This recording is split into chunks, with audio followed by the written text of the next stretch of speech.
Welcome back to the hunger for money games, a never-ending battle where infant formula corporations use influencers equipped to the brim with the latest unethical marketing tactics to sell their products. Fortunately, there is no way that some of our favorite, beloved, most authentic influencers would ever do something like that. I volunteer as tribute! Was this Emily Vondi? Looks like we really need to talk. Emily Vondi is soon to be a mom of 6, and she's basically this TikTok sensation. She has over 2 million followers across different platforms, and she's built the following based on her authenticity and positive yet raw outlook on motherhood. I've been following her for a while because I do vibe with it generally. So imagine my surprise when she entered the arena with what initially seemed like just a really nice message about the importance of moms asking for help. Motherhood is not a solo endeavor. It's meant to be shared through family, friends, partners, and community. Asking for help doesn't diminish your love or ability, it honors your humanity. There is no outright mention of any product within it whatsoever, but if you scroll to the caption, that's when you find out that it's actually a paid partnership with no one other than Bobbie, an infant formula manufacturer notorious for their questionable marketing tactics. So Emily posts this reel, and the comments section obviously goes wild. And I wasn't the only one in the comments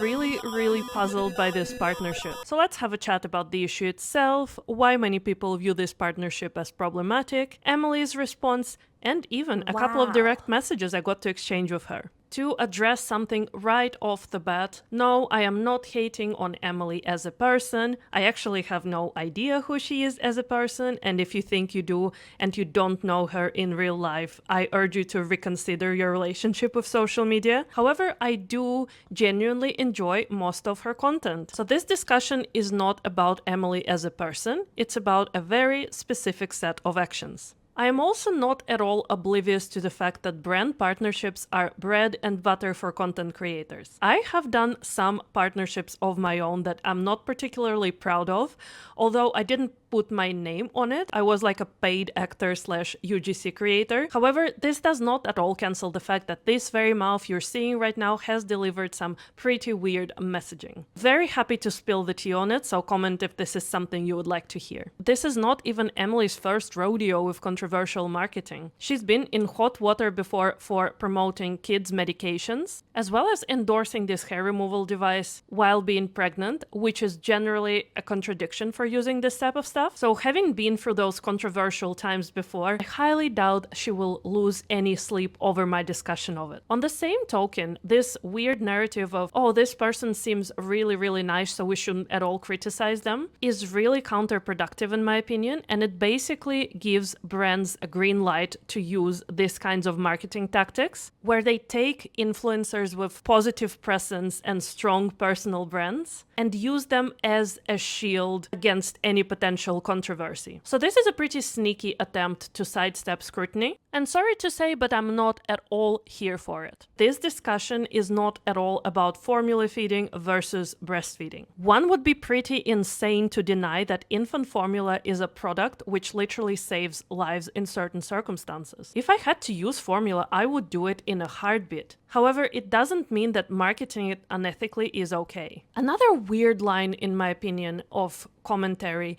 is this blanket defense of corporations, because hey, all brands need marketing, so influencers might as well just take a paycheck, deliver rainbows and unicorns as a message, and run away. While Bobbie's campaigns appear supportive, they actually exploit mothers' vulnerabilities to sell their product. And the fact that many people didn't even catch on to the fact that this is an advertisement really does add to my point. It's working. So in response to the backlash, Emily has quickly posted a series of stories to address the concerns and reaffirm her position. And I'm not going to post the entire thing here because it's pretty repetitive. However, here are the key points that I want to touch on.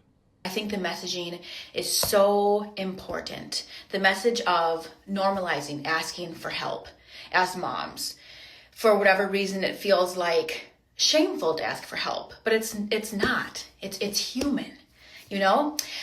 But the messenger and the intent are just as important as the message itself. For example, picture this outside of context. You come home after a really, really tiring time away to find that someone has delivered a fresh bouquet of flowers to your residence. It could be amazing, or it could be a sinister message from a dictator that is trying to put you in your place and break your will. The intent is just as important as the message itself, no matter how lovely. This framing positions Bobbie as an entity that is really and truly only about caring and empowering moms. But let's not forget that this is a corporation and their end goal is selling their product and running a big profitable venture that grows. They are not your friend. They're a corporation. So Bobbie was one of the formulas we used because it was one of the only ones Vivian could keep down and not spit up everywhere. So when they reached out to me to partner on this wonderful message, I was so excited about it and was surprised to see kind of these comments saying that partnering with formula is predatory. This is a very valid personal experience, and this is an important story to tell. Formula is literally life-saving in some circumstances, but the undertone here is that Bobbie is this somehow superior and indispensable product. What is conveniently left out of formula marketing, including Bobbie's, is that in the United States, where the company operates, every single formula that's sold is subject to the same set of standards, which are really, really stringent. It's also a fun fact that originally coming onto the market, Bobbie themselves disregarded the standards because what seems to have happened is that they released their formula under the guise of toddler milk while still marketing it to moms of younger babies. And while later they did damage control in the media and sort of like aimed to present it as an honest mistake, personally, I'm sorry, but I'm not buying it. And I don't think incredibly smart people by this business venture happen to overlook really clear, really obvious regulation that you can literally just Google. I think this was a calculated step. Let me know what you think in the comments. Lastly, there is nothing wild and radical about the idea of liking the product, using the product, and yet still being aware of its dark history and any unethical doings of the corporation that produces it. Let's step away from infant formula for a second and talk about something else that many women use, which is hormonal birth control pills. I found the brand that works really well for me. However, it doesn't mean that I don't detest the way those products were developed in the first place. I also really, really dislike that it's sold very recklessly as a cure for many common symptoms women experience, as well as the fact that those kinds of preparations are often given out at doctors' offices without appropriate risk and benefit analysis. So see, use the product, dislike the marketing. I know some people were commenting about Nestle. I think there was a time in the past where formula companies did promote formula in a way that was harmful. I don't personally believe that is what is happening with this partnership with Bobbie, that they have this ulterior motive to promote formula in a way that makes women not breastfeed or that puts breast milk in a bad light. Girl, please.